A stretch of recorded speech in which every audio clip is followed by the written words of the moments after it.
1931 அப்போது சிலோன் என அழைக்கப்பட்ட இலங்கை வளர்ந்தோருக்கு வாக்குரிமை வழங்கிய ஆசியாவின் முதலாவது பிரித்தானிய காலனித்துவ நாடாக மாறியது. குறித்த ஆண்டு அறிமுகப்படுத்தப்பட்ட டொனமூர் அரசியலமைப்பு பொது தேர்தல்களை அறிமுகப்படுத்தியதோடு 21 வயதுக்கு மேற்பட்ட ஆண்களுக்கும் பெண்களுக்கும் வாக்குரிமை வழங்கப்பட்டது. பெரும்பாலான ஏனைய நாடுகளில் பெண்களுக்கு வாக்குரிமை வழங்கப்பட முன்பு இந்த நாட்டில் பெண்களுக்கு வாக்குரிமை வழங்கப்பட்டது. பெண்களுக்கு வாக்குரிமை வழங்கப்படுவதற்கு உறுதியான எதிர்ப்பு நாட்டில் காணப்பட்ட போதும் அவர்களுக்கு வாக்குரிமை வழங்கப்பட்டது. சிரேஷ்ட அரசியல்வாதியான பொன்னம்பலம் ராமநாதன் பெண்களுக்கு வாக்குரிமை வழங்கப்பட்டதை குரங்கின் கைகளில் பூமாலை வழங்கப்பட்டுள்ளன என இகழ்ச்சியாக குறிப்பிட்டிருந்தார். சம வாக்குரிமை பெறுவதற்காக கடினமான ஆதரித்து வாதிடலை மேற்கொள்ள வேண்டிய நிலை சிலோன் பெண்கள் ஒன்றியம் மற்றும் பெண்கள் வாக்குரிமை ஒன்றியம் என்பனவற்றுக்கு ஏற்பட்டது. அதிர்ச்சி அளிக்கும் வகையில் அப்போதைய அரச பேரவையிலும் சரி, இப்போதைய பாராளுமன்றத்திலும் சரி, பெண்களின் பிரதிநிதித்துவம் கிட்டத்தட்ட 5% அமைந்துள்ளது. 1960 இலங்கை உலகின் முதலாவது பெண் பிரதமரை தேர்ந்தெடுத்தது. அவ்வாறு செய்ததன் மூலம் தெற்காசியாவில் தனித்துவமிக்க விடயம் ஒன்றின் முன்னோடியாக இலங்கை மாறியது. அதாவது ஆண் அரச தலைவர்கள் மரணிக்கும் போது அவர்களின் மனைவிமார் அல்லது மகள்மார் அரச தலைவர்களாக மாறுவதே அந்த விடயமாகும். அந்த அரச தலைவர் வெற்றிடத்தை நிரப்பும் தெரிவு வாக்களிக்கும் உரிமையை பயன்படுத்துவதை அடிப்படையாக கொண்டிருந்தாலும் ஏதேனும் குறித்த ஒரு சமூகத்தில் பெண்களின் நிலைப்பாட்டை குறித்துணர்த்தும் ஒன்றாக காணப்படவில்லை. உண்மையில் இது அதன் மாறுதலையே வழிகாட்டுகின்றது.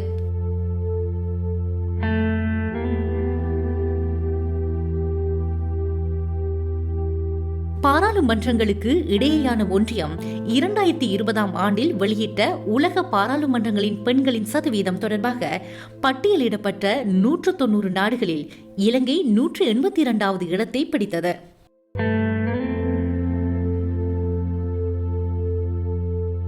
தேர்ந்தெடுக்கப்பட்ட பதவிக்கான வாயிற்காவலர்கள் என்ற வகையில் அரசியல் கட்சிகள் அரசாங்கத்தில் பெண்களின் குறைவான பிரதிநிதித்துவத்தை தீர்மானிக்கின்றன.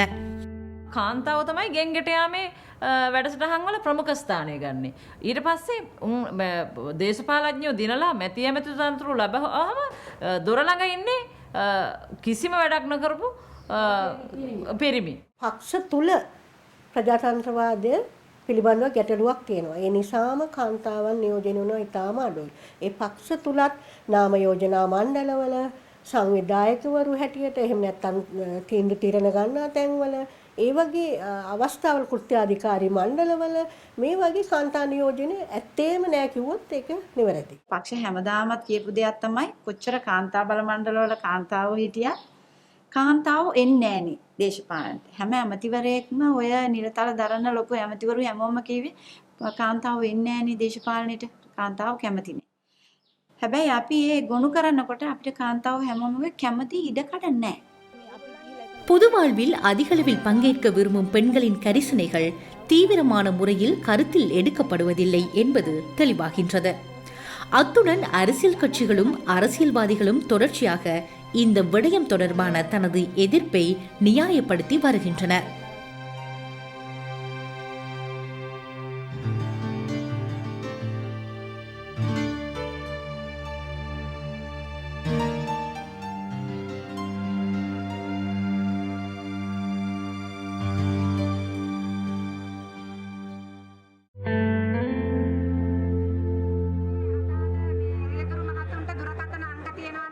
ஆயிரத்து 1990களில் ஆரம்பத்தில் பெண்களில் குழுக்கள் அரசியலில் பெண்களின் அதிகரித்த பிரதிநிதித்துவத்தை கோரி ஆதரித்து வாதிடத் தொடங்கின.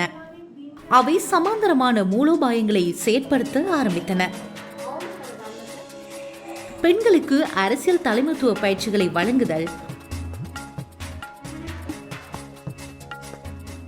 Will it take the quotas in order to change the political culture, or can we change the political culture in order to bring in the quota?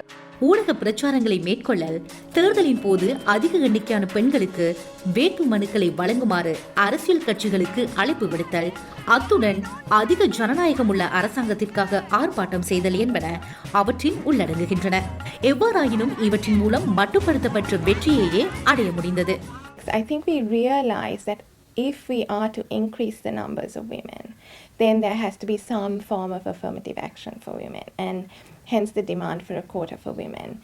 And very early on, we decided that that demand should start at the level of local government, because it is the smallest unit of government. It is where the community is closest to government in a way, and we thought it is the place where it's easiest to ask for a quota.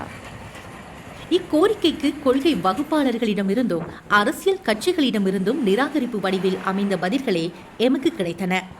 இலங்கை அபிவிருத்தி சுட்டிகள் சிறப்பாக உள்ளன.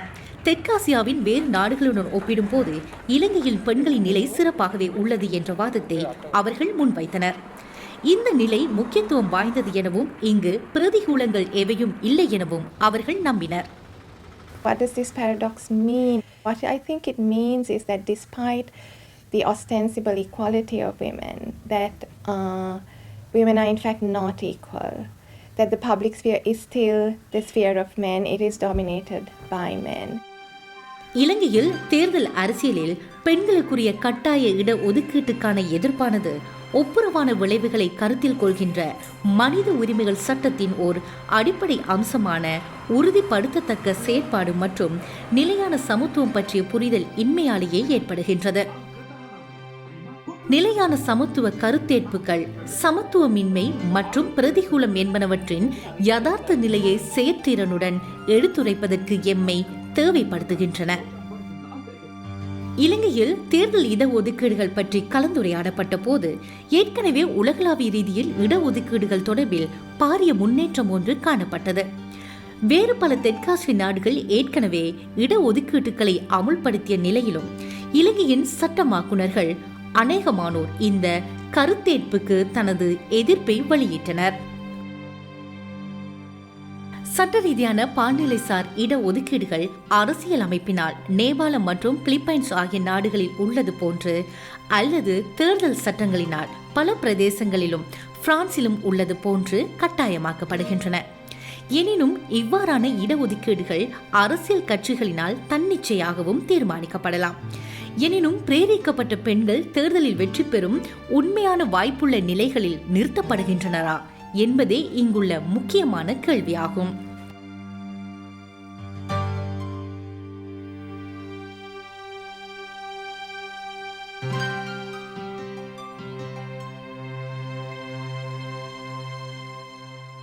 தெரிவு செய்யப்பட்ட அரசியல் கட்டமைப்புகளின் பெண்கள் காணப்படாமை அல்லது அவர்களின் குறைவான பிரதிநிதித்துவம் என்பது ஓர் இயற்கையான தோற்றப்பாடல்ல. மாறாக அது வரலாற்று ரீதியாக மேற்கொள்ளப்பட்டு வரும் ஓரக்கட்டப்படுத்துதலின் விளைவே என அவர்கள் வலியுறுத்துகின்றனர். இறுதியாக தனிநபர்கள் மற்றும் பெண்கள் குழுக்கள் என்பன நாட்டின் ஜனநாயகம் மற்றும் அரசியல் செயல்முறைகளில் பெண்களை சம பங்குதாரர்களாக ஆக்குவதற்கு பல தசாப்தங்களாக மேற்கொண்ட முயற்சிகளுக்கான ஓரளவு வெற்றியை அவர்கள் பெற்றுக்கொண்டனர். மாகாண சபைகளுக்கு அதிக பெண்கள் தெரிவு செய்யப்படுவதை உறுதி செய்யும் நோக்கில் இட ஒதுக்கீடுகள் 2016 மற்றும் 2017 ஆண்டுகளில் மேற்கொள்ளப்பட்ட சட்ட சீர்திருத்தங்கள் மூலம் அறிமுகப்படுத்தப்பட்டன. This was based on a proposal made by Prime Minister Ranil Wickremesinghe, and it was developed from the Prime Minister's office with the Ministry of Local Government and Provincial Councils headed by Faiza Mustafa working on the amendments. So it was an interesting working together between across political parties, across the two main political parties.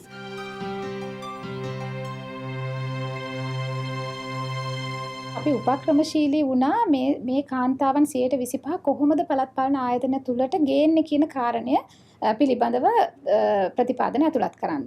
නාම යෝජනා පත්‍රය තුල ලයිස්තු දෙකේම කාන්තාවන් 10% පළවෙනි ලයිස්තුව සහ දෙවෙනි ලයිස්තුව තුල කාන්තාවන් 50% සිටිය යුතු ආකාරයට මැතිවරණ කොමිෂන් සභාව විසින් වග බලාගත යුතු බවට ප්‍රතිපාදනයක් අන්තර්ගත කරේ. ඒ කියන්නේ මැතිවරණ කොමිෂන් සභාවට ඒ වෙලාවේ සිද්ධ වෙනවා නාම යෝජනා පත්‍ර ප්‍රතික්ෂේප කරන්න ඒ කියන ආකාරයේ ඒ කියන ආකාරයේ කාන්තා නියෝජනයක් නාම යෝජනා පත්‍රය තුළ නොතිබුණා නම්.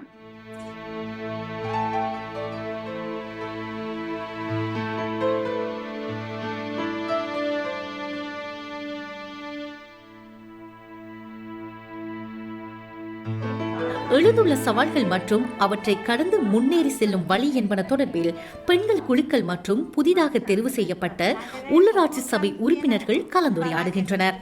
අපි මතය ඉදිරිපත් කරනකොට ඒ මතයට කාන්තාව විදිහට ඒ අය අපි ගෞරවය දැක්වේ නැහැ. අපි මංගල ප්‍රකාශය අපි කරන වෙලාවේදී අපි කිව්වා අපි මෙහෙම කණ්ඩායමක් තමයි අපි ඇවිත් ඉන්නේ කියනකොට මම හිතන්නේ ඒගොල්ලන් ගණන් ගත්තේ නැහැ අපි ලිංගිකත්වය අපි පූජා කරලා අපි ඒ තනතුර අල්ලස දීලා අපි මේ එතනට අපි තනතුර ගත්තා කියන හැඟීමක් තමයි ප්‍රකාශ කරන්නේ. මම හිතන්නේ මේ වෙලාවේ නම් ඇත්තටම සියලුම සමස්ත කාන්තාවෝ එතන മന്ത്രിවරයෝ සියලුම දෙනාම නැගී හිටියා. එයාලා අපිට කියන ගත ඕවා බොළඳ කතා. ඕවා හොයාලා දැනුමක් දන්නේ නැහැ. ඒ වගේ වචනත් අපිට භාවිතා වෙන්න පටන් ගත්තා. නමුත් ඒ වගේ අවස්ථාවලදී අපි පස්සට යන්නේ නැහැ. මම උනත් ප්‍රකාශ කරලා තියෙනවා. මම ප්‍රකාශ කරලා තියෙන පෞද්ගලික කාරණේ තමයි මේ වගේ වෙලාවකදී බොළඳ කතාව හරි සඳහන් කරන්න වාර්තාවේ. මොකද බොළඳ කතාව දකින මිනිස්සු ඉන්නවා. ඒ දකින මිනිස්සු තේරුම් ගනිවි අපි කතා කරන දේ අන්තර්ගතයේ තියෙන කවුරු වෙනුවෙන්ද අපි කතා කරේ කියලා. Post the election, there was all this contestation that women got a free ride, got free seats, particularly from the list. But if you look at the quota, right, we're saying 10% of first past the post seats, the easier seats to win were for women. 90% of those seats were actually for men. So men got a 90% quota there, right, and women got a 10% quota. So if you stand it on its head actually and you really look at it, men got the benefit of the quota, yeah, and the 15% came from the additional persons list, but obviously 85% of the additional persons list went to men.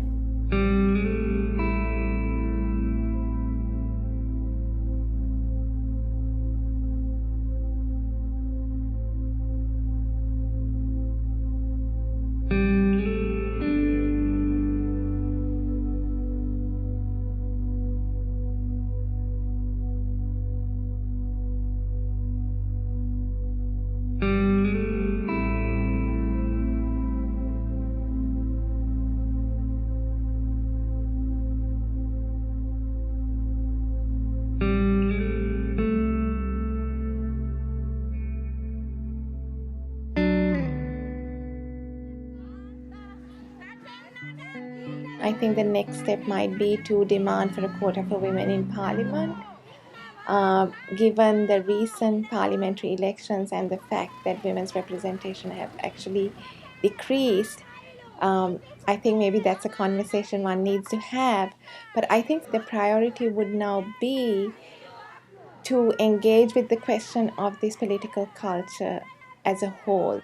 As a country, as a nation, we also have a responsibility towards each other. And it's our responsibility to see that if there are aspirations for people to come into leadership, come into governance, then we have to make that way possible for them.